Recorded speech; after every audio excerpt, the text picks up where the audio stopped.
Have you ever had an experience so strange that no explanation made sense? This is one of those stories, something that happened to my brother, Josh, back when our family was living in police housing. Even now, years later, we still don't have an answer.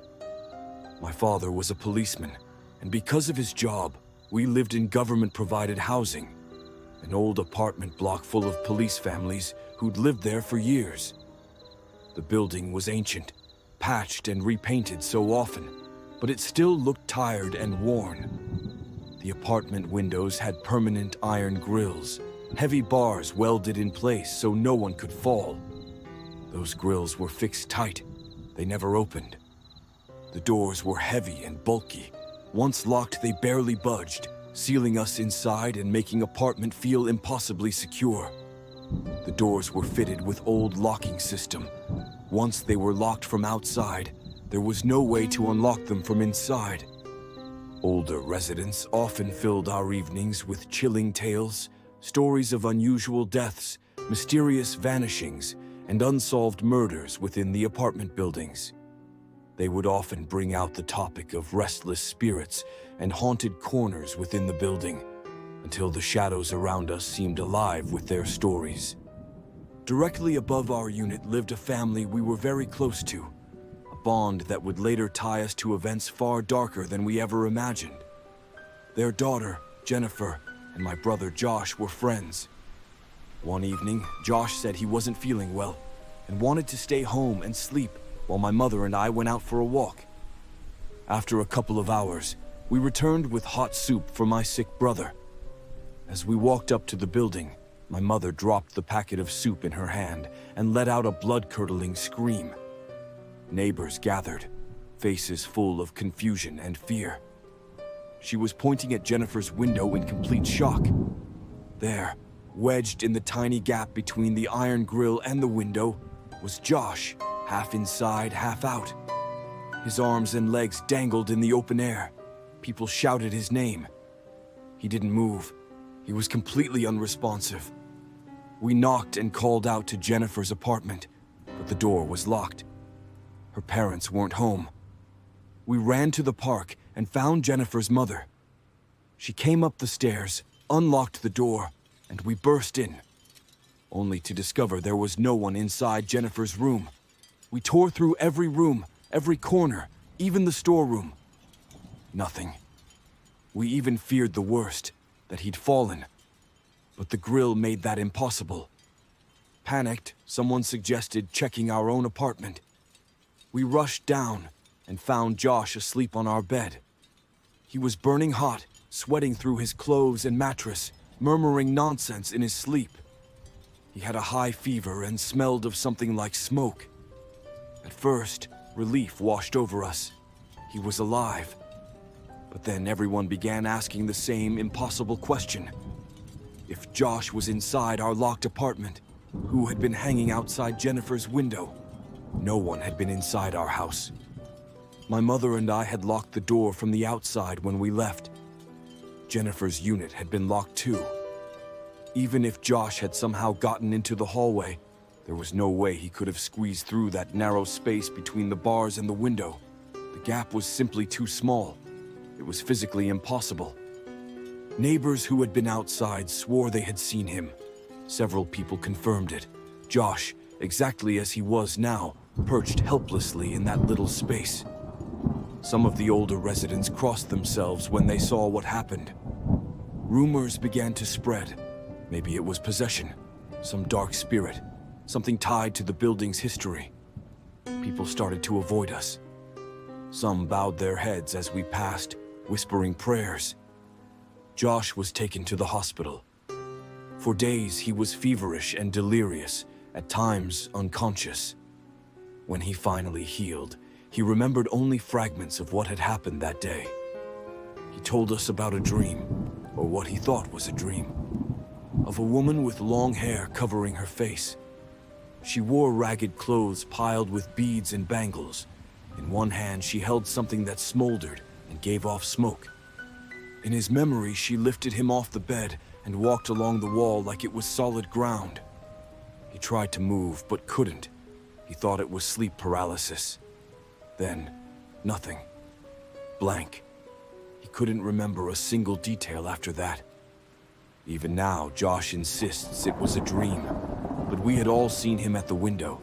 We'd seen his arms and legs hanging outside in plain sight. How could that be a dream? How could he be both outside and inside at the same time?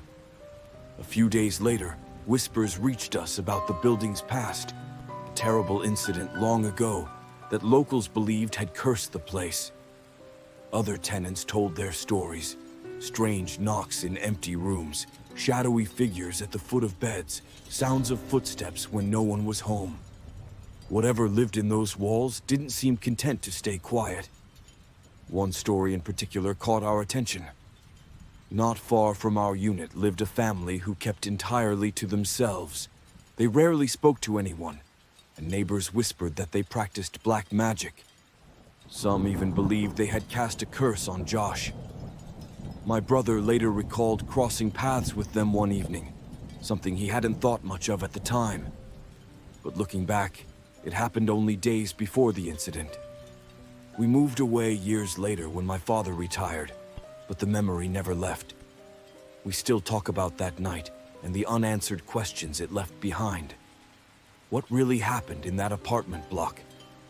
Who or what pushed Josh out into that impossibly narrow gap? All we could do was speculate about what really happened that night. We had no proof, no answers, and no one we could truly blame, not even the family rumored to practice black magic. But deep down, the thought lingered. What if the whispers were true?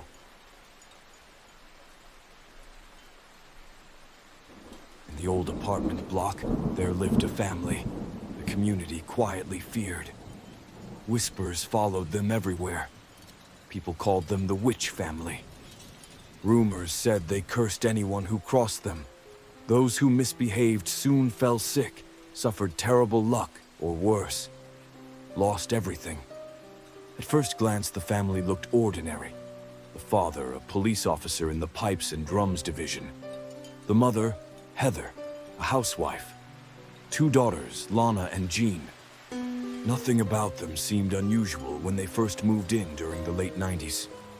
They were friendly, helpful, and well-liked.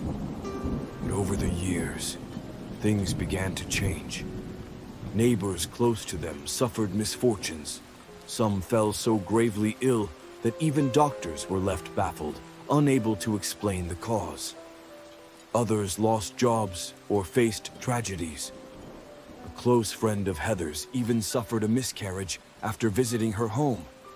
And soon after, her entire family spiraled into sickness and hardship. Only later did she connect the dots. All her problems had begun after befriending Heather. And then came the full moon night. Riley, one of the neighbors, couldn't sleep. She sat by the window watching the moonlight when she saw Heather and her 2 daughters leaving their unit at exactly midnight. Dressed head to toe in long black cloaks, they moved silently, each one carrying something hidden beneath their clothes. Riley froze as she noticed Lana's face marked with strange symbols, and on her forehead, a pentagram. Chills ran through Riley's body. From the shadows, she watched as the family walked toward the large silk cotton tree in the garden, a tree long believed to be sacred, but also feared as a place where witches once practiced their rituals. What Riley saw next haunted her forever. Heather and her daughters knelt before the tree, whispering in unison. Then, rising together as if controlled by an unseen hand, they began circling the tree, scattering powders into the air. Heather tied a red string to the trunk, pulled out a live chicken, and sacrificed it. Collecting the blood in a bowl, she lifted it toward the tree before passing it around. One by one, all 3 drank. Terrified, Riley hid beneath her table as they returned. She tried to convince herself it wasn't real, but she couldn't let it go. She confided in her husband, who brushed it off as superstition. Yet, fear consumed her. She avoided Heather at all costs, but Heather noticed, and with a cold smile, told Riley to Forget what you saw, for your own safety. But Riley couldn't forget. Determined, she pretended to grow close to Heather again, all while secretly searching for answers. One afternoon, while visiting their unit, Riley slipped away to the bathroom. What she found made her blood run cold. Bottles filled with strands of hair, scraps of clothing, and personal belongings of neighbors, all neatly labeled with names and unit numbers. In the bedroom, a blood-stained sacrificial knife, a Ouija board resting nearby. She left in a hurry, too shaken to speak. That night she told her husband everything, but again, he dismissed her. Days later, strange things began happening in Riley's home. Shadows moved when no one was there. Reflections appeared in mirrors that weren't her own. Her children broke out in rashes. Her husband fell ill, and her daughter whispered about being followed by something dark. Convinced Heather had cursed her, Riley finally confronted her. Heather only smiled, a wicked, knowing smile. She admitted to casting a curse, claiming it was just a lesson. But she promised to remove it on the next full moon. Desperate, Riley agreed. The curse was lifted, but Riley never truly recovered. She avoided Heather, always pretending to be friendly out of fear. Over time, the community came to believe the stories. Anyone who crossed Heather's family suffered, some even driven to the brink of death. Eventually, Heather and her family vanished, leaving behind only their dark reputation. No one ever knew where they went or what became of them. But the old apartment still whispers their name, the witches.